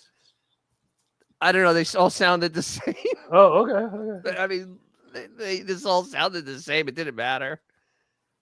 I'm looking for my cameo. Okay, Music Stream doesn't like him. Never heard of the other two and songs. Yeah, they all sound the same. What are we talking about? They're hits. All 3 of them. Yeah. I was too busy listening to Jamiroquai back then. So. more important bands. Jamiroquai. And then, of course, we have the cameo from Brent and Caitlin. Oh, do we? Christ. Oh, yes, we do. Oh, yeah. Yes, we do. You know what? I'll have them ready for us for tomorrow. I'm sorry. Okay. Because you know why? Because tomorrow there's even less than today. If that's possible. Oh, it is possible. There'll be less than today because he shot his wad already. So they came in, they did that shitty song, and then wait. So it's Adam County. Yeah, but so the thing is, he said they're gonna play us out. Okay, we all know what that means. Even Bill knows what that means, right? It means the song they're gonna play, and then you go off the air. They're playing them out. Howard doesn't understand that concept. So then he comes in, he gives the Inquisition, they play the song, and then there's more Inquisition. It was horrible. I mean, literally, playing out means that you are done. You don't ask more questions after they play. But there you go. But it kept going. Kept going. As it always does. As it always does. You know, I'm still looking for that thing because I'm like a cat with a shiny fucking toy, and I need Bill to. O'Reilly. Thanks, Michael Brummer. And I need it now. Now I need the cameo. You know that, right? Let's just hurry and wrap this up. Oh, sure. Now you're rushing me. All right. Hey, Xavier, how did we go with the shows last week? How'd we go? Yeah, we went. Yeah, we went. That's because you didn't do anything extra. You didn't show any videos. You didn't whatever. Here's the end of show. Here we go. Hey, the song sounds fantastic. Counting Crows. We love these guys. Counting Crows, the album Butter Miracle, the complete suite's available wherever music is sold. Here, Counting Crows on Pop Rocks and Lithium, and go see them on tour. They're going to be everywhere promoting the album, and you sound great, guys. Thank you so much for coming in, and that's it. We'll see everyone tomorrow. Thanks, Adam. Great seeing you. Thanks, guys. Let's go to dinner. I'll introduce you to Zoe. Yeah, I want to meet Zoe. I do want to meet. Yeah. I want to meet the woman who finally got you to settle down. I admire this woman. I don't know what she did or what she does, but she somehow wrangled America's most wanted bachelor. And look at there it is. You roofied the shit out of me. That's what she did. Thanks, Adam. Thanks, guys. Bye-bye. The Counting Crows, everyone. Wow. I will see everyone tomorrow. Amazing stuff there. Let's get ready together. I can't wait for tomorrow when they have the verb pipe fucking play them out. Exactly, the verb. The thing is, Blobbin was about to say something, and they just cut the audio. Good, Literally good. Stopped cutting it. You know, Robin can save that for Savage Garden next week. I found it. Oh, play us out. Play us out, Mo. I found it because I had it on. I have it on our YouTube channel. Yes. All right, here we go. Here's a picture. Hey, it's Turd Ferguson, and I'll take Ape Tit for 200. It's a funny name.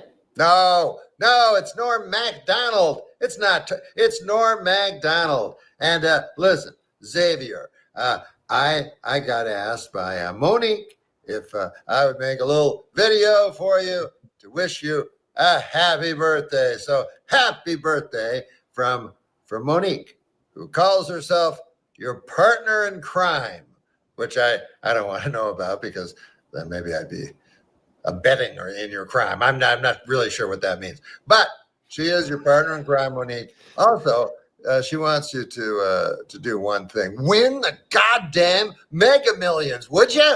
So that you can retire already. Jeez. Oh, he's so cute. And that is a consummate professional. Yes. And he was fighting cancer, bro. So yes. Yeah, that's a consummate professional. Yes. Although you know what? I was disappointed he didn't introduce himself as the lead singer for Counting Crows. He did say Turd Ferguson, though. He did do a turd. Did do a turd for you. Yes. Music Stream says Norm used to live on my street, and I'd see him walk down the street frequently, probably to pay his bookie. Yeah, probably. You know what? To be honest, I was disappointed that Mo didn't get Paula Cole to do that. Okay. Wow. So I wanted to end our show. I know, right, Sky? See, you appreciate this. Appreciate that. Absolutely. You kidding me? You guys. So talking about people that are dead, let us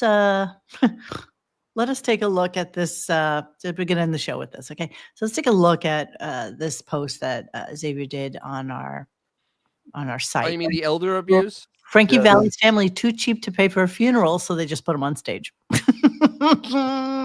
Wow. So this seems to be a very big thing. The fact that Frankie Valli, at the ripe old age of 91, okay, just turned 91, so he's not that old. Yes, he is. Yes.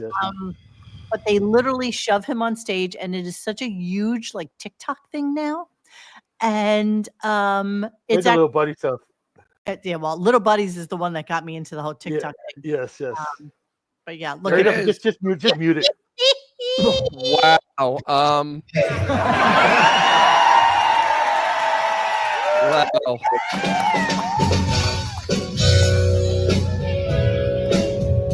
Holy shit.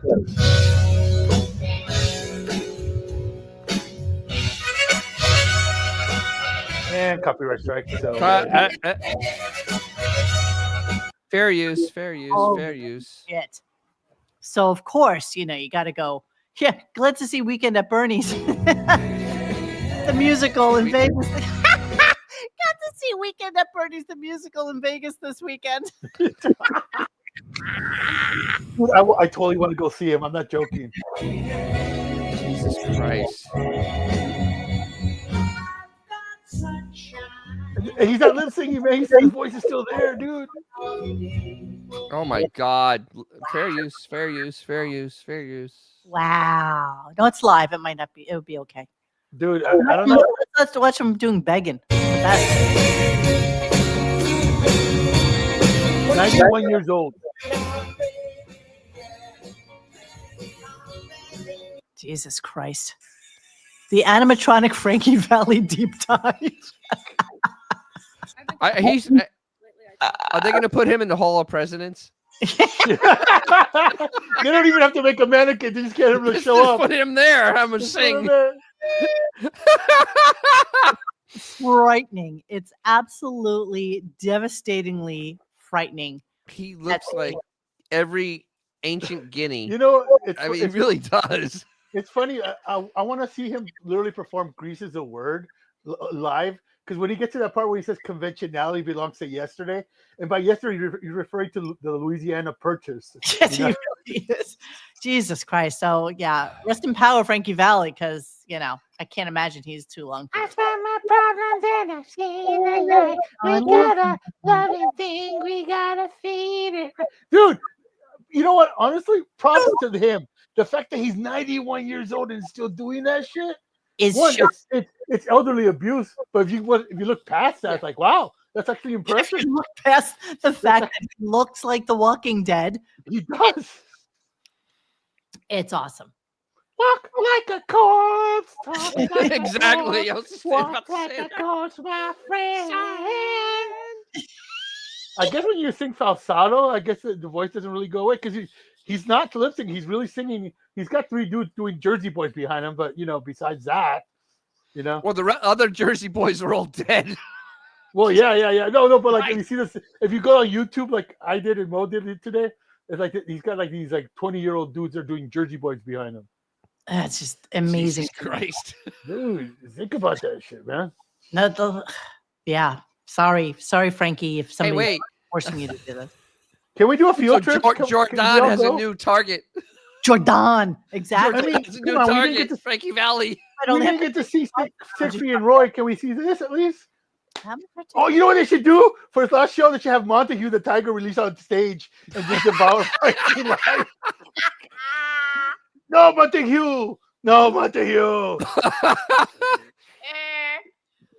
Jesus Christ. Let's see, show Jordan's next boyfriend. There we go. Can we just literally just do a Frankie Valli podcast? Come on, man. We'd be able to mine more shit, more fucking comedy on that than the fucking garbage we do already. Yeah, no shit. There he is. There he is. Frankie Valli and the Force. Look at those teeth. He's got those 91 years old, bro. Wait, when was that picture taken? Like in the 90s? Years ago. Wow. Look, we could buy tickets. Oh my God. Where's he going to be playing? Let's see. How We're much going to are go to the tickets? theater. Can we Wait a go? minute. Come Whoa, whoa, on. whoa. Field trip. Come on. Can we go? That was a little too far. That's only 4 hours. Hard Rock. Mohegan Sun. I would do You that. don't want to go too far in the future. Yeah. You might not be there. Yeah. Don't buy any green bananas from this fucking. Oh, he's going to be by you at Humphreys Concerts by the Bay. Xavier. Yeah, you just have to make it to September. No way. No way. Oh, I got to go see that. He'll see you in September. I can't believe he's shit. on tour. He's on tour. He's on fucking tour. Oh, dude, I may have. How much are tickets for that shit? Wait, go down to the ticket price on for San Diego. We take the pressure and we throw away conventionality. You know, Mr. Whiskers actually kind of sounds like him. He does, doesn't he? Yesterday. What happened? There ain't no You clicked, danger right? we can go so far. Oh, okay. That's with this, so I have to present the screen yet again so that you may see. All right, how much do you think tickets are? $200. Well, here's the thing: it's not like he's saving for the future at this point. Yeah, right? but the family needs money. Apparently. VIP package, section C, row 6. 300. It's gonna be 300 with the Ticketmaster charges. Listen, I'm so used to paying, $1,000 for fucking seats. That's now. 2 tickets. That's not one. That's 2 tickets. Well, yeah, They're only 100. 100. They're only 100 and something a piece. Oh, ooh, that's tempting, bro. 1, 2, 3, 4, 5. I wonder, can we do a Patreon that night?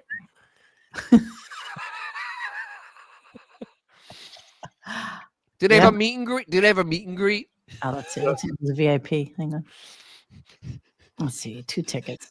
Oh, the highest price is $518. So let's go all the way over there and let's see what we got for 5. Section B. Oh, VIP packages. Let's see what we get. Do I get to meet Frankie for that for VIP? Package includes 1 premium reserve ticket located in the first 10 rows, Frankie Valli and the Four Seasons exclusive merchandise item, commemorative tour laminate. No, that's No, it. I want meet and greet. You know No why I meet want and meet and greet. greet? You know why? Because when I want to meet him and go, hey, what do you think? You're Frankie Valli or some big shot? You gonna push him? Will you push him? Will you push I him? just want to do that line from Goodfellas. That's all. Yeah, face value $482, service fee of $35 for just clicking a fucking button, you cocksuckers. All right, that's it. That's all we got. Dennis, what's going on with you in DJ's Classic Garage? So I am doing a live this. I don't have it up yet, but I am doing a live this Thursday. This week I'll make sure I do it at 8 o'clock because What happened? I did it at 8:30 because I'm really retarded and I had the wrong time. It happens. It happens. It happens.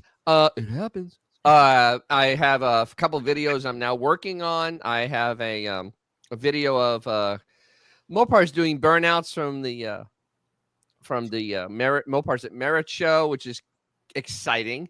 Mhm. And then I also am working on a video where I had no fuel going to my carburetor, so I'll show you how to diagnose and then disassemble and reassemble a fuel pump because this is exciting shit. So when is that happening? What are you doing? What's going on with the live? The live, it's this Thursday night, and probably going to talk a couple Stellantis stories because some really weird shit's happening, and that the V8 is making a huge comeback, and it's not with the company you think it is. So, Ooh, okay, nice teaser there. Okay, so that will be on Thursday at 8 p.m. At 8 I'm p.m. sure we'll let us know about this again on Wednesday, so it's a nice oh, reminder. I'll let you know as often as possible. Yes. All right, so it was great to be back with you guys. I'm happy. Oh, wait. You got to, Montel Jordan's going to play us out tonight, guys. No, okay. Harmony, you got much flavor. This is how we do it. Did you actually do a new ending? No, I didn't. I was just. Oh, you He was just- just, it was just, I he just wanted- he just should wanted to do know. the voice. It's no. It wouldn't be any worse than Counting Crows. No. Nothing's worse than Counting Crows. It's bad. All right, friends. Thank you everybody for participating in tonight's show. We always appreciate you as usual, and we shall see you anon. So fare thee. Thanks for hanging with us tonight. Please join us for any discussion at RadioGunk.com in the forum section. Follow us on Instagram or Twitter at RadioGunk. And don't forget to like this and subscribe to us and hit that little bell so that you know when we're going to have a new show. Thanks.